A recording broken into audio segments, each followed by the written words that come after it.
Hi, everyone. Welcome to Aligning Your Team for Mission Success. I'm Candace Thorson, Managing Editor at GovLoop.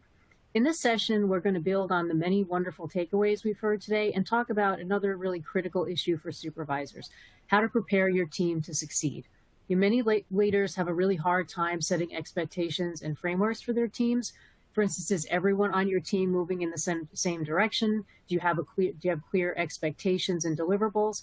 And the answers may actually surprise you. So in a few minutes, we'll learn how to set clear guidelines, how to choose metrics and deliverables to ensure that your team is actually on the right path.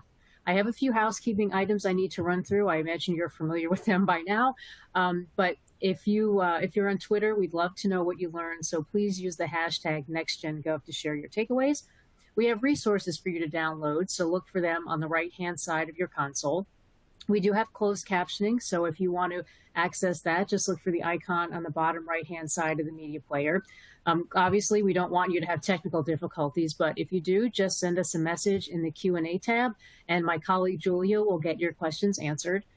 You can also use that same Q&A portal to ask questions of Jen. So just drop the questions in whenever you have them, and we'll get into that in the second half of our time together today.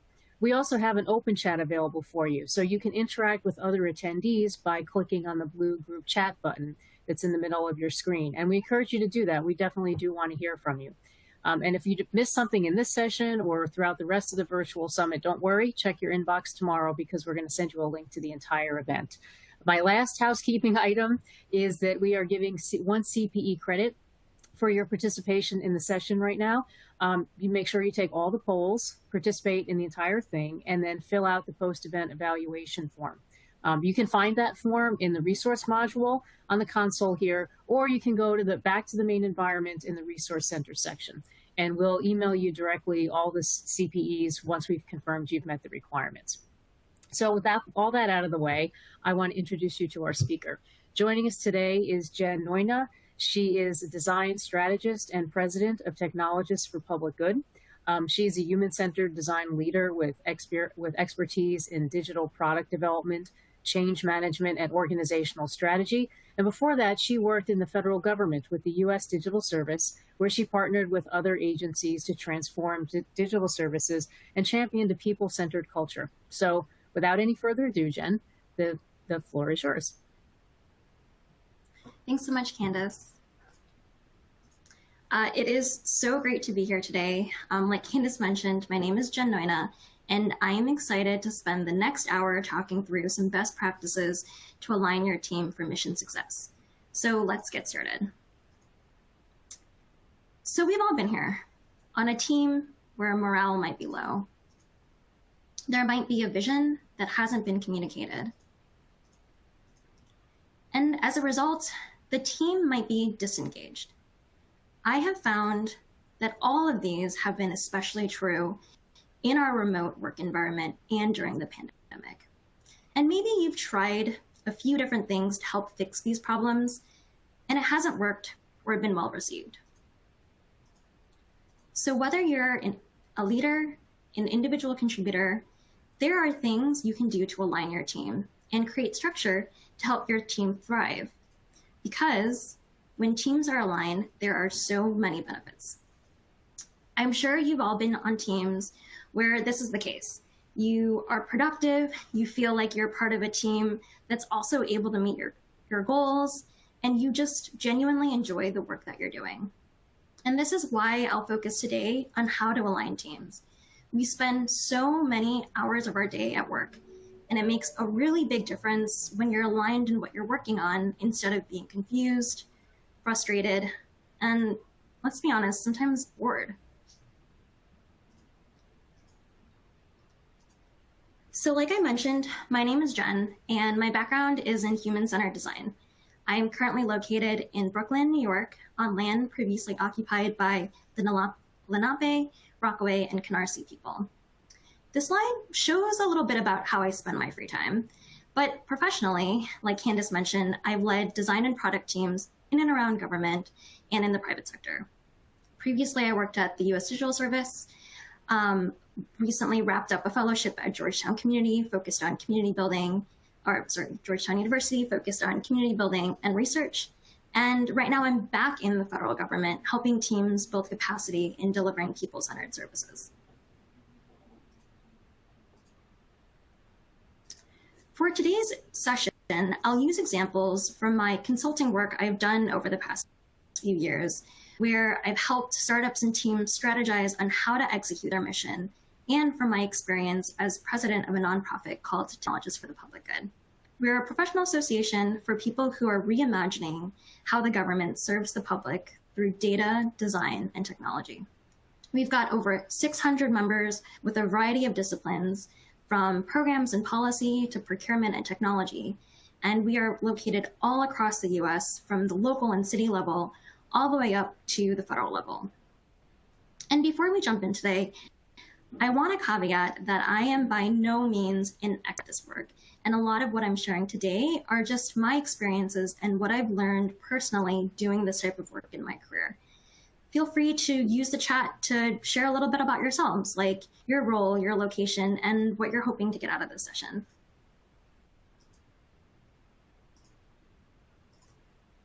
So let's jump in. We'll start off today by reflecting on the roles and skills of being a leader, talk through different tools and tactics to create alignment, and recognize and highlight a few corner cases where alignment might be a little bit difficult. We'll wrap up with some actionable takeaways, and I'm going to leave a lot of time at the end for us to answer any questions you may have about all this. So oftentimes we get thrown into projects and initiatives, and we don't take the time to reflect. What is it that we want to accomplish? What's our purpose? And how do we want to organize? So even before jumping into the tools and tactics to help with alignment, I think it's especially important to start by reflecting on what kind of leader we want to be. And there are a lot of different leadership styles out there. So I'd love to get some participation here and hear from all of you. Recall a time when you've worked with an amazing leader. What did they do that made them great? For this poll, thinking about that amazing leader, what did you appreciate the most about that person? Was it that they made thoughtful, informed decisions? They inspired you and united the team around a cause? They cared about you and supported you personally? Or did they step aside and trust you to get the job done? I'm sure it'll be hard to just pick one here, but really think about what action made the most impact on you. And I'll give folks some time to respond to this.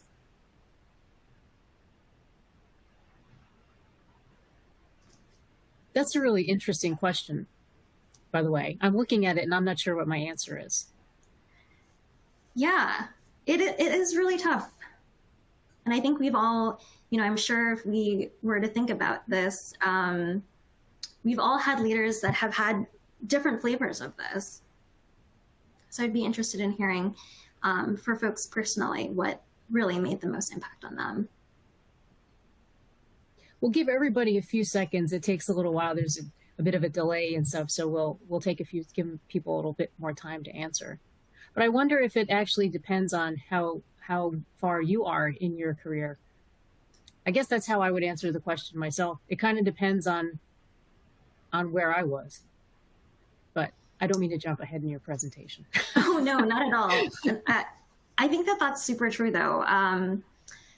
Yeah, I think that, depending on what type of support and what type of, role you're personally in, it is really going to impact the type of leader you need at that time. Yeah, you're looking for different things. I think we can push through the poll results. They trust me to get the job done. Interesting.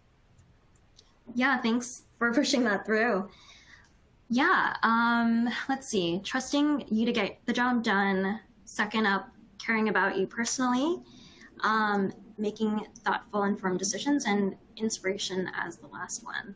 And I think the best thing about all of this is that, there is no one right way to be a leader. Everyone's leadership style differs, and it's important to find your own unique style. Thanks so much for chiming in, everyone.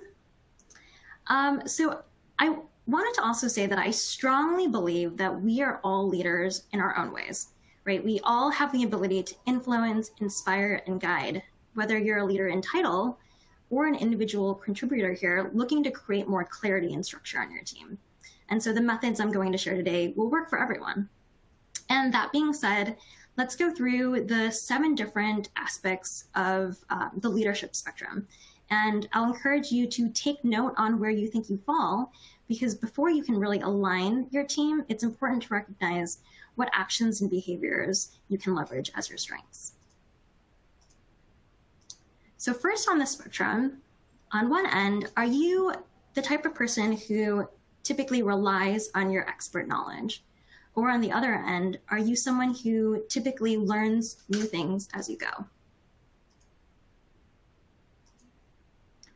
Do you stick to your decisions or adapt tactics as conditions change?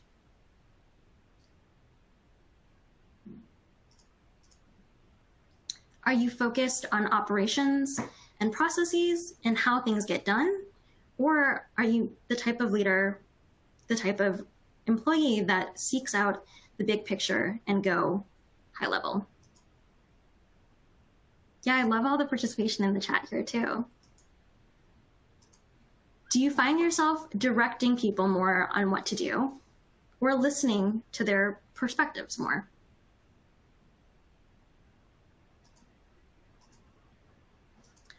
Do you lead from the front or do you step back and empower others?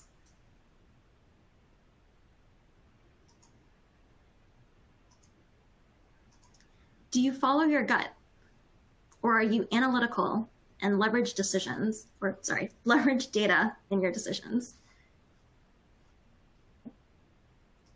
And this last one here, do you find yourself placing emphasis on working perfectly or working quickly? I love seeing that so many folks have indicated mixed. And then also, just being self-aware enough to recognize, yeah, I'm definitely squarely in the analyst camp, or I'm definitely squarely in the perfectionist camp, which I can definitely fall into sometimes. So as you can probably tell from the different sides of the leadership spectrum, leadership is not a one-size-fits-all. The best leaders are flexible in their approach and are able to adjust from one end of the spectrum to the other based on the situation and the context. Being aware of all of these spectrums helps set you up to create that alignment. You can then respond accordingly depending on what success looks like for your team, department, and organization at a certain time. Awesome. Love seeing some of these. Thanks for sharing, everyone. All right, so now switching gears. Now that you've reflected on your skills and your abilities to lead, let's get to the meat of things and talk through a handful of tools and tactics to help you drive success. So we are going to cover 9 different tactics today that I've categorized and broken down into 3 different sections. And I'm sure some of these tactics you're already doing, but I always think it's a great way to reassess if those things are working and refresh them from time to time. So this first section, strategy, that's about providing people with a vivid and engaging vision of the destination where the team is headed, along with a clear sense of purpose. Teamwork is about meeting people, establishing connections, and opening lines of exchange. This allows you to remove obstacles and gather resources so your team can complete its work. And lastly, structure is about setting expectations for how people interact to get your work done. Things like, how do you run meetings? How do you share information? And how do you walk people through plans and get feedback? So we've got another poll question here. I'm curious from all of you, which section are you most interested in exploring today? Strategy, teamwork, or structure? Or if you can't choose one, all of the above.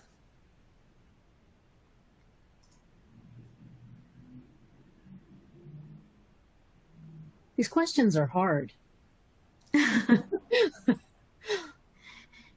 know, I feel like moving into the leadership and management space, it's like you're kind of like collecting them all a little bit, right? Like collecting all the skills and recognizing that, you know, your impact is just larger than yourself at this point. And so, yeah, it's always hard for me to narrow. And choosing, but before your other slides, choosing whether I'd be a perfectionist or an accelerator and all those the different options. I mean, my response lots of times I was, thinking how I would respond. And I thought, well, it depends, which is not a particularly helpful answer, but it's hard. And I actually think that like, that's sort of the greatest takeaway, right? Like it does really depend, right? And I think for a lot of us, being able to even recognize first what are the different ends, so then you can say, okay, I'm going to calibrate my style and my approach for every single different situation. Right. I'll just give everybody a couple more seconds just to answer. Yeah, I'm curious how this is all going to shake out. Sure. Okay, cool.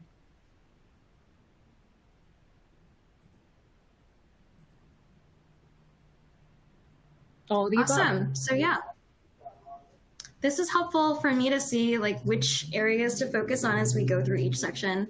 We are going to get through each of those. So, but it's great to see how folks, if there is a specific section folks want to dig into a little bit more.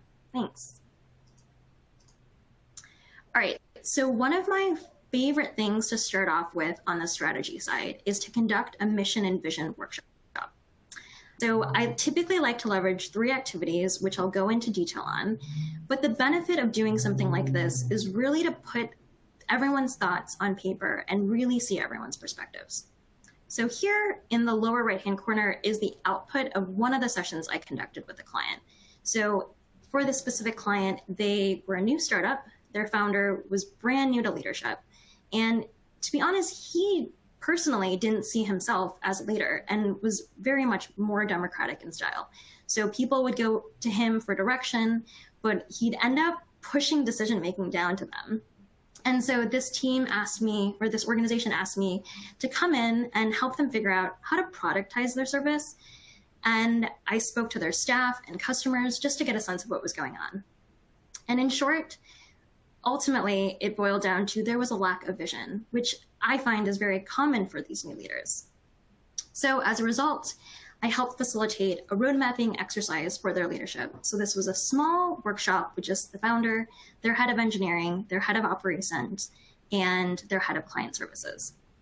And through this exercise, this leadership team was able to see where they had confusion and how this ended up trickling down into their work.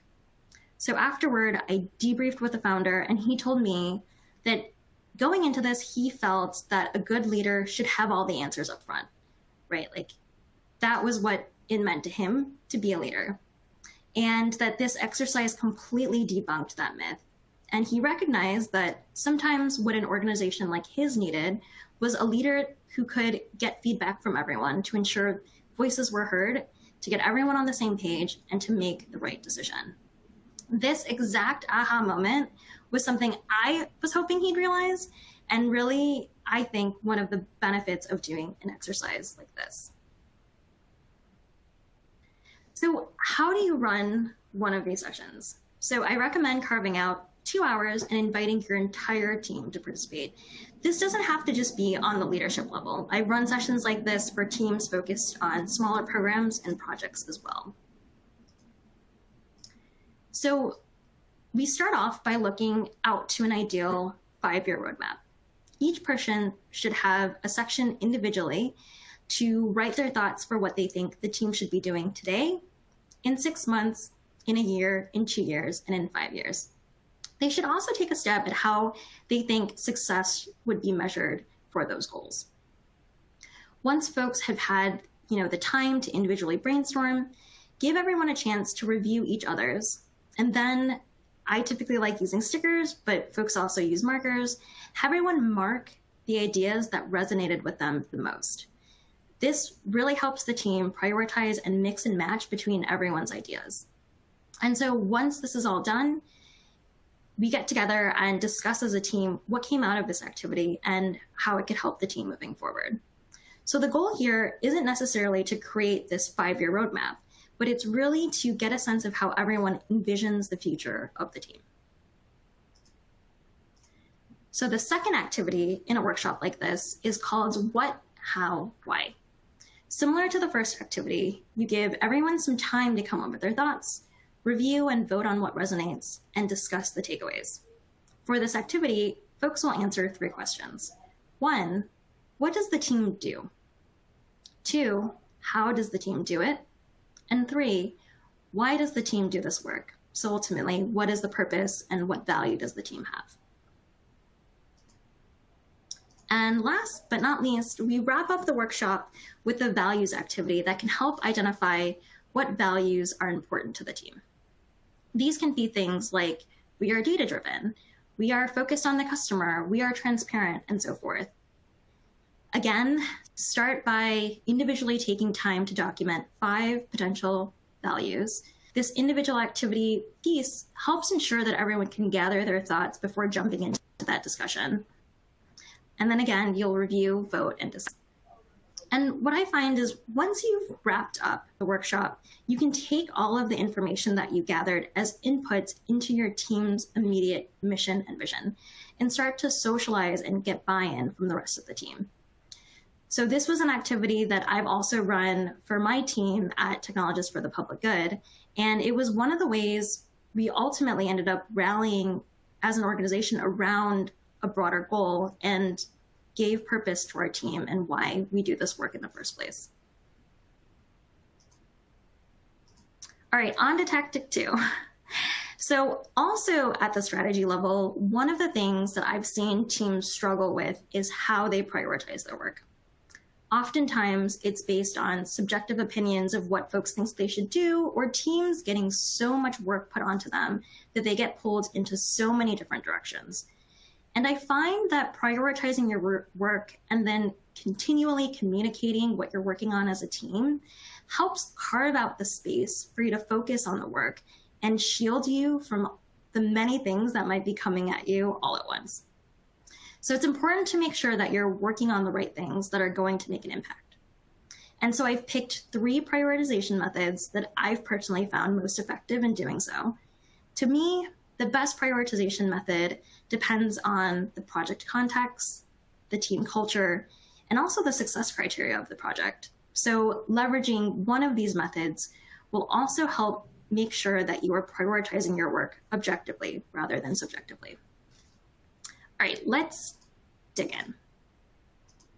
So I've actually got 2 2x2 matrices that I've used in the past.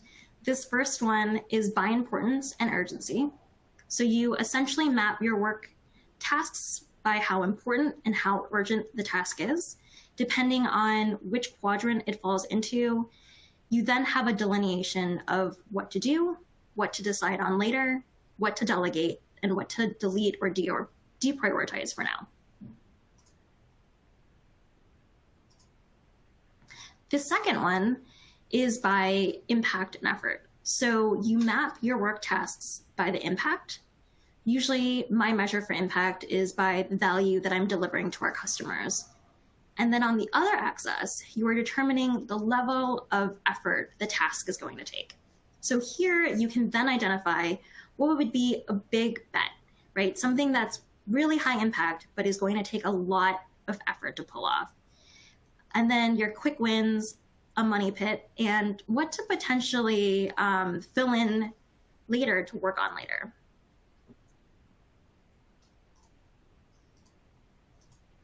And one method that we use at Technologists for the Public Good is the now, next, later framework.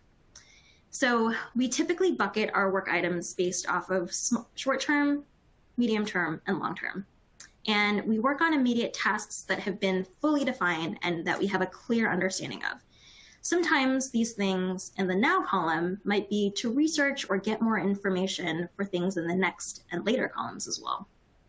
So things in the next column are often larger in scope, and we haven't narrowed it down yet. So it's something that we'll put off to work on coming up next. And then the things in our later column are broader. These are things that we'd like to tackle, but recognize we might not have the resources or time to dedicate to at this moment. And apologies for these little boxes. Uploading it to the system made it a little funky. All right, and so our last one here is called the Moscow method, and that stands for must have, should have, could have, and will not have. And I've used this framework a little bit more when I'm determining, features and functionalities to work on. But for me, I also find it very helpful to delineate what is essential for right now, all the way down to what might not be as important immediately at this moment.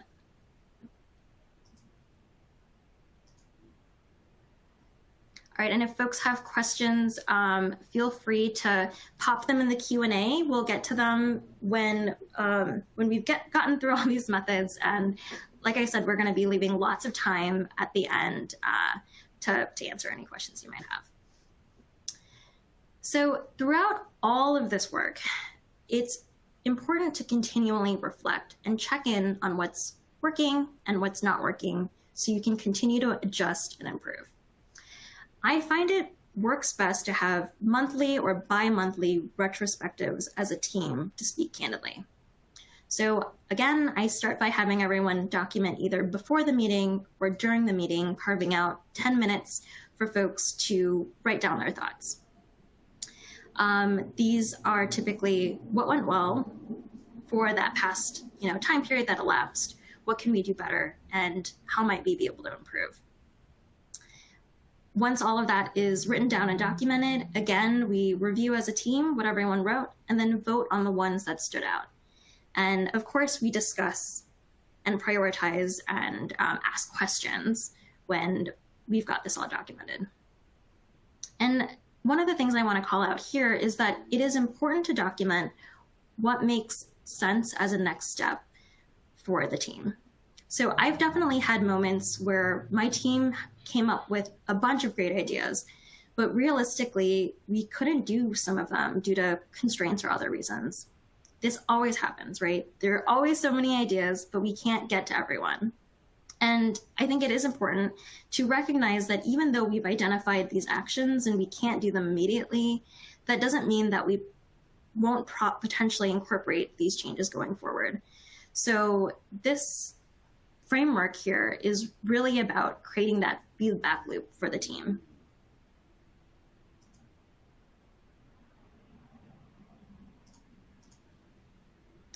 All right, so now we just wrapped up that last method that was put into the strategy section.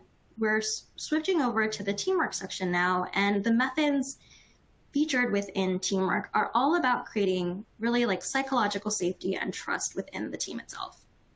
And one of my personal favorites is what's called a personal README. And I've heard it called maybe like a personal user manual as well. So each teammate essentially creates a document about themselves, including a bit about their background and interest, working and leadership styles, best way to communicate with them, and other preferences they might have for working. These are then shared within the team and for new team members to help everyone understand the best way to work with each other.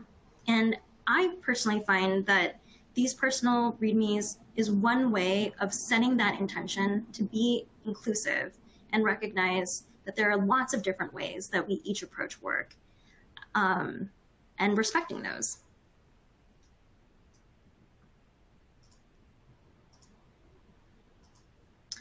For this next one, I am sure many of you do one-on-ones regularly, but this is also a tool that you can use to ensure alignment on your team. So here I've included a sample agenda that I typically use during my sessions with teammates to, one, check in on how they're doing, get a sense of their work and goals, a little bit of, what they've enjoyed or what they might be grateful for since the last time we met, what some of their challenges are, how they feel like the overall organization is doing, and what they've got coming up next. Again, here, being explicit and intentional about these check-ins can give you the opportunity to identify something like misalignment or even new ideas to incorporate to help better align the team.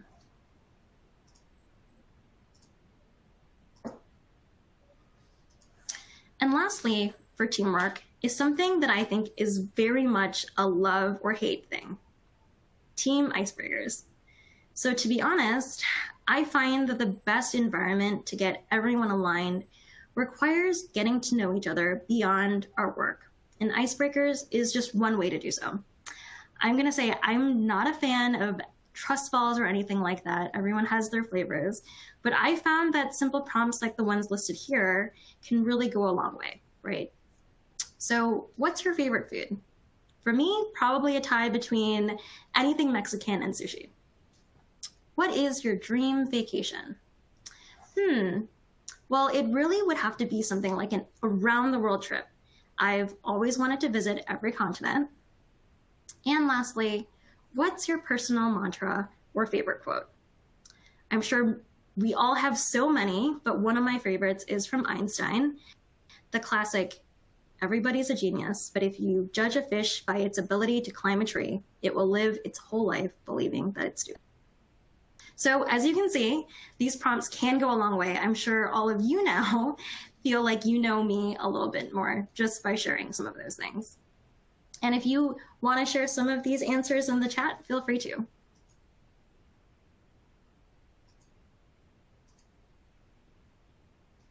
And lastly, moving from teamwork to structure methods, these work on setting expectations for how people interact to get their work done. Again, I'm sure team check-ins is something everyone here does, and this is a similar concept to one-on-one. I've done these by discipline, so for example, having all of the designers do regular check-ins, or by project, so having everyone on the project sync up weekly. And I typically start with an icebreaker, break the ice, get everyone to know each other, share any announcements or updates just from the broader leadership level, and then we go around sharing recently, what we finished, what we're working on, and what we might need help with. And for me, it's really at these syncs where you can determine if you're making progress on the items that you've prioritized. And really, those items should then roll up to the larger mission and vision and goal of the team. So it sort of ladders down, and I've got a great graphic that I'll share in a little bit that shows how these all fit in together. I love that everyone's like sharing their dream vacations. Oh, I guess just Kim, but that sounds really great.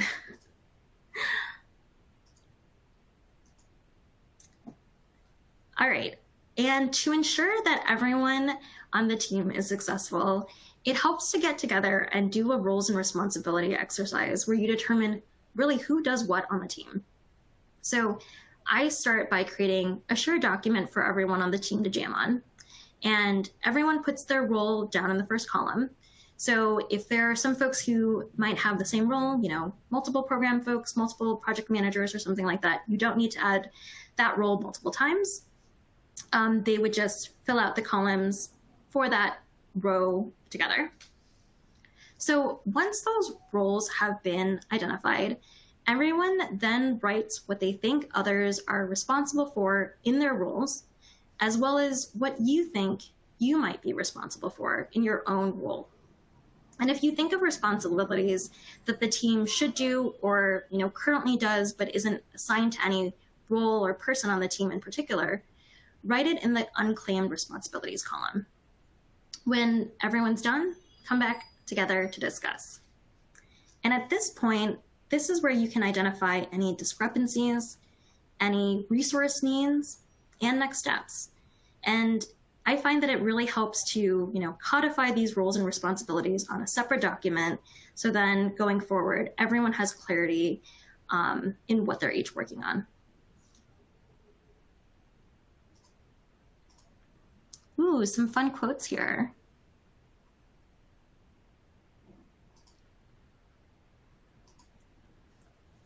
Thanks for sharing these. All right, and last but not least, tactic and tool number 9. To me, this is one of the most important methods that I think any team can do. Customer chats, also known as user interviews in the human-centered design world. Well, I can go into all of the details into what this entails, we definitely don't have enough time to do so. And there are plenty of awesome resources out there. What I want to do is iterate why this method is so important. So teams never really work in a vacuum, right? We exist to deliver value in one way or another to others, whether that be a customer, a client, or a partner, internally to the organization, or even externally to the organization. While most of the other methods I've gone over today focus on that internal team, how are you functioning as a team? What are the structures? I find that it's also very important to engage with your customers to understand, one, what value you can provide for them, and two, see things from their perspective and in their context. So to hone this in, for us at Technologists for the Public Good, our customer is the workforce, right? It's the people working in and around government, improving interactions, experiences, and services. And it is so crucial for us to understand our members to make sure that we are providing value as an organization to them. And so we conduct research with our members often. And from some of our research, this research has helped us identify the top 3 priorities for our organization. So 1, we focus on fostering community. We heard that that was a really strong need for folks that are working in this space. 2, creating and sharing resources and best practices. There's a lot of really great work going on around all different levels of government. Instead of recreating the wheel, let's share some of those things. And lastly, amplifying the voices in our field. All of this is to say we wouldn't exist otherwise without our members. And so customer chats, even though it's the last thing, it is, to me, by far one of the most important things you can do. All right, like I mentioned, how do we put all of these things into action? So the mission and vision sits up top, and things like the personal README, the roles and responsibilities, they span the width of our work. And in the middle is really the day-to-day activities, prioritizing the work, doing check-ins individually as a team, talking to our customers, and creating opportunities for feedback through retrospectives. I also want to say that all of this is iterative, right? One output from something feeds into as an input into something else. And so this is so we can shift and adapt as we learn those new things. And before we wrap up and go into questions, I want to openly acknowledge that talks and workshops like this, they always make it seem so easy, right? But in reality, our situations are never neatly tied up in a pretty bow. So yes, there are always cases, situations, and environments that might make, getting to complete alignment hard. And these are a few of the things that I've personally encountered doing this work. In some situations, you might feel like you're building the car while driving it. Basically, you're working on a project that isn't fully defined, and you sort of have to build it as you go, right? In others, you might face leaders that have different ideas of what your team should work on, or you might encounter processes upon processes, aka the government bureaucracy, that makes it hard to change the way you're doing things. People move, they leave jobs, they come and go, project team members change and shift. And there are some projects where you might feel like everything is so important, which sort of makes it feel like nothing is important as a result. So these are all different environments that are uncertain and ambiguous. And I have found that these challenges might make it hard to align teams, but it isn't impossible. It's important to, one, recognize the challenge that you're facing and come together as a team to acknowledge it and brainstorm the different ways to approach that situation. This might mean you're going to try tactic A for just a little bit and then pivot to tactic B while keeping everyone in the loop the whole time. But more often than not, I love using these opportunities to define what the team thinks it should be, right? In the event of a vacuum, or the chaos or the swirl, I think it's really important to be able to leverage it to set your own priorities, mission, and vision, and carve out those boundaries for the team. And in times when I've done this personally, it's been a ripple effect on the rest of the organization, right? I've often seen how my team's own structure and alignment can help other areas do the same. So we've made it to the end. Before we get into some of the questions, I do want to leave you with some actionable takeaways. So I do hope there were maybe one or two things that stood out today that maybe you'd like to pick up and experiment. I always tell my teams, don't let perfect be the enemy of good, so start small. At Technologists for the Public Good, there are so many things we could do better that it's easy for me to even sometimes feel overwhelmed with what we're trying to build. And then layer that on with like competing priorities and the constraints on everyone's time and resources. But I always try to remind myself that I'm not trying to boil the ocean. And I pick one thing we can do and then build upon it. And it's also important to understand perspectives. Your teams, your customers, other stakeholders, start there first to understand where you're at before coming up with a solution of where you want to go. And lastly, excuse me, celebrate every win. It can feel tough when we're in the thick of things. But again, we spend so much of our time at work. We should enjoy it too. And so for our last poll today, I'd love to get a sense of how useful today's session was. Let me know if you think you'll use some of the things that we covered in your work in the next 6 months. You know, my favorite quote, just to throw it in there, is from Oscar Wilde. I was an English lit major, so from Oscar Wilde, he said, "Be yourself, everybody else is already taken." I just always thought that was pretty cool because we try to model ourselves after other people and, you know, work whatever, but you can't be other people. You should be you. So anyway, that's my favorite quote. But while people are filling this out, I just, you know, my thought was that read me exercise was really interesting because I imagine it's sort of a process of self-discovery for the person doing it. Like, how is the best way for people to relate to me? I mean, it makes you think about you, right? So, do you have any, absolutely. Oh, I'm sorry. Go ahead. I don't mean to cut you off. Oh, no, I was just agreeing with you that, like, it's helpful for the team to recognize, you know, what's the best way to work with you, but then also, you know, taking that time to reflect personally on yourself. You know, how do I want folks to work with me? Definitely one of the reasons why I love doing that activity. Yeah, because I was thinking about it, and not to be sarcastic, but it probably depends on whether it's the morning or the evening. But, but I mean, yeah, I'm not quite sure how the best way to people to relate to me is. So I thought that was really cool. I think people have probably been able to, well, give people a few more minutes to respond to the question. But yeah. Is there any, and remember everybody, feel free to put questions or comments or anything like that in chat. You've had a lot of some really great comments and really great quotes. But if you have anything specific you'd like Jen to answer, that would be wonderful. So I do want, oh, it's too many things going up at once here. Okay, excellent. So people are this is great to hear. Yeah. I wonder, do you have like a hypothetical or an anonymous kind of case study of some agency, whatever you've worked with, that really was, I mean, you mentioned one, but was really in maybe a bad place and how they learned? You know, sometimes object lessons are better than success stories, like what their circumstance was.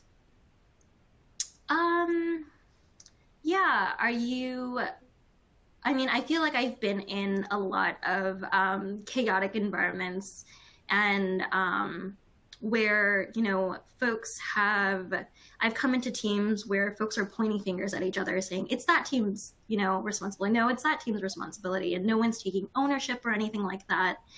And so definitely, you know, recognizing, right, like the first thing I always do is recognizing, like, what's really trying to uncover what is the problem, right? Folks are pointing fingers. Maybe work isn't getting done. right? And also, in reflecting on what that problem is, then taking a look within myself and really coming up with what is the best approach here, right? And like I said, I don't know all of the answers to this, right? So what I typically do is I try different things and see how things really shake out. And so oftentimes, like I said, start small. So maybe I'll take a small group of folks trying to figure out, all right, how do we maybe get them working in lock and step? And like I said, in this certain situation that I've thought of, we took really a small, what we called like a pilot team. And I worked with them to do a lot of coaching, figuring out like what are their motivations, what are the things that they really enjoy about work, and how do we bring that back in? And that pilot team was a large success. We got them working, lockstep and really fully delivering. Well, some of the other teams were like, wait, what is that team doing over there? How are they performing so well? Right. And then using that as a case study to like build upon it. So I really honestly, we don't start by doing this huge, like initiative and, making all of these big changes, right? Like that's really, really disruptive. I always recommend folks to start small, start on something you can control, and like adapt and change as you go along. Do you find that sometimes people are kind of resistant to do these exercises? Just the idea of doing the exercise, not that the exercise itself is bad, but it's just people just don't like doing stuff like this lots of times. So is that a problem? How do you overcome that? Yeah, I think that that's a great question, Candace. Absolutely. I think, again, right, for me personally, I always am like, this is part of the government bureaucracy, right? I think someone said like, this is the way things have always been done. And it is very scary to try something new, right? And so some of the things that I've done is really saying, even before setting up some of these sessions, saying, this is the goal, right? We're doing this to accomplish this.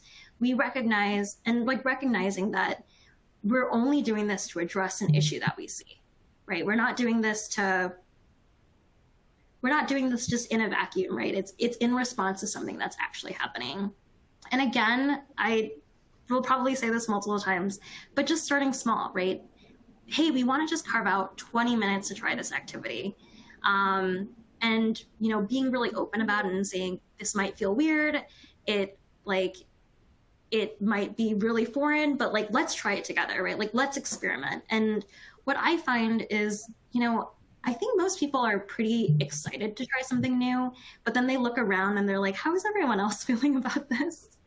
And so for me as a facilitator, coming in and just owning that, right? Like recognizing, I know there's probably a lot of like different thoughts and opinions about how this is going to go. Let's just try it. I've never run this session with y'all before. This is a unique new situation. We're all in it together, and let's just see what happens. And I feel like, Oh, go ahead. Oh, no, go ahead. Finish your thought. Oh, I totally forgot. It's cool. It's okay. I cut you off. We have a question, sort of an explanation here. Our organization has about 1,600 employees organized in a central office, regional offices, and local office. We want to create a vision for the organization. So how do you recommend we go about creating a vision statement for the organization? Do we start with leadership first and then seek feedback from regional and local levels? Or do the regional and local offices give input to craft the vision statement too? How do we manage creation of a vision statement for the organization that is reflective of everyone in the organization? That's a lot to unpack there, but basically, how do you create a vision statement for a big organization? Yeah.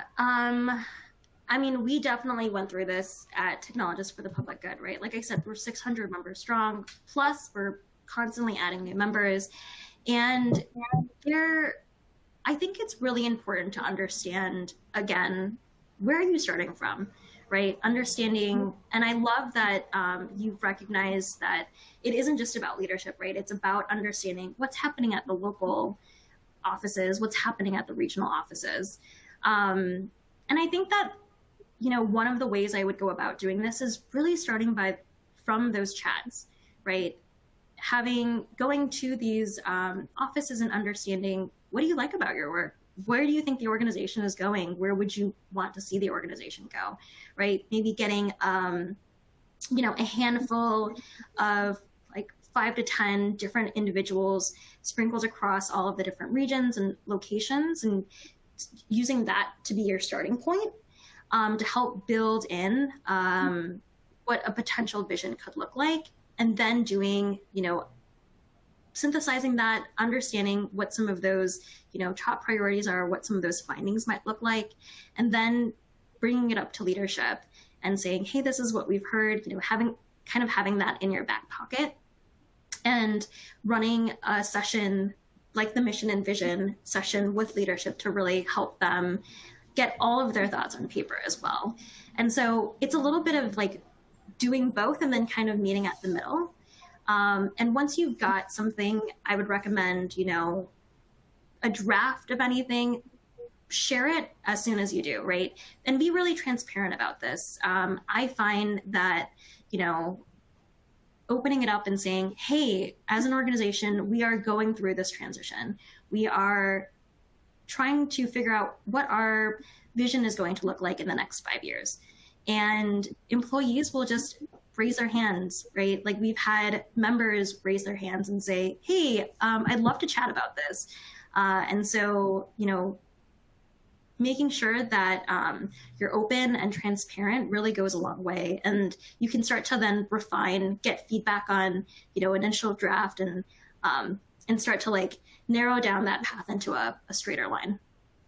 That's great. This may sound like a really dumb question, but like how long does it take generally to craft a vision statement? I mean, say you have this big organization like this audience member has. I mean, like, how long does it take? Are we talking it's going to take months to do this? Or is this, I know it can depend on the organization, so I guess this is an unfair question, but. Yeah, I love that you like answered your question halfway through, but I mean, again, it really does depend. And just trying to help you out. Yeah, I do think it depends. I also want to, like, it's a balance, right? So I shared that one diagram of like how the mission and vision kind of informs the rest of your day-to-day activities and the way you're working as a team. And, for me, there's always a balance of how important is doing some of these activities, and then balancing, right? Like it's the strategy side of it and the execution side of it.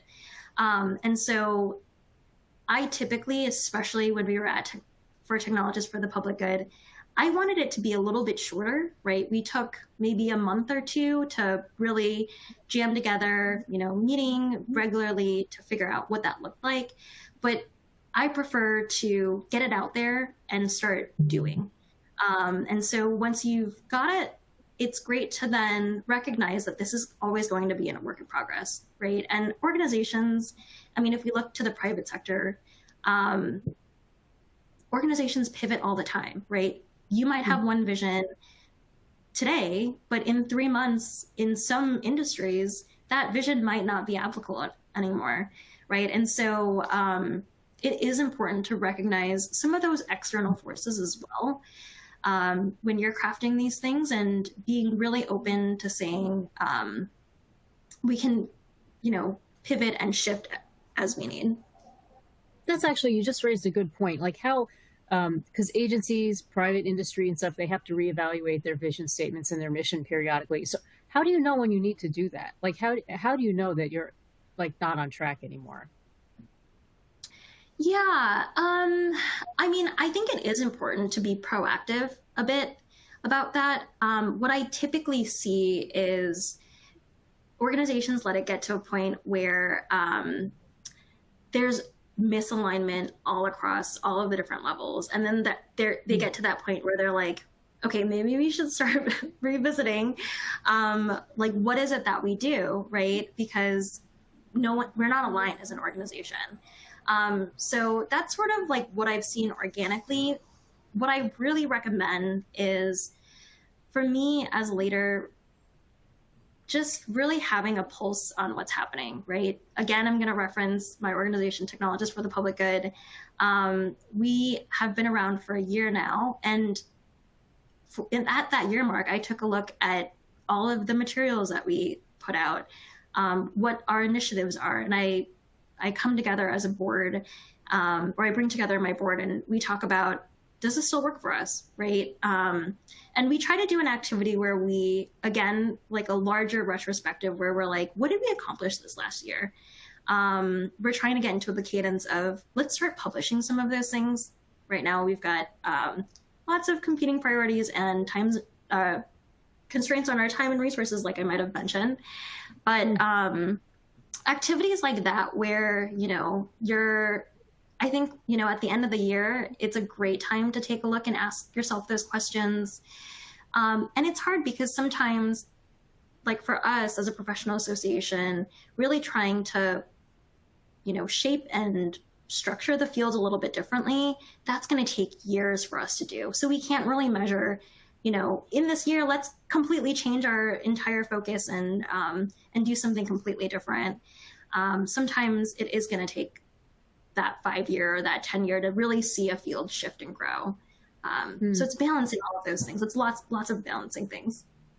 And I think too, like with remote work and the pandemic and everything, I know a lot of agencies and government, well, private sector too, but they had to put a lot of things online. So, public agencies had to provide all these digital services they may never have thought of and upgrade stuff. So now, I know at GovLoop, we're in the process of producing stuff that's basically like, hey, government agencies had to do all this stuff.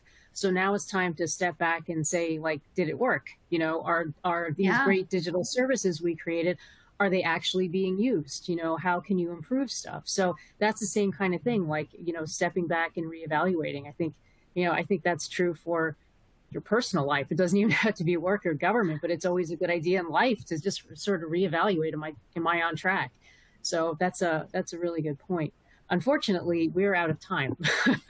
I lost track of the clock here. But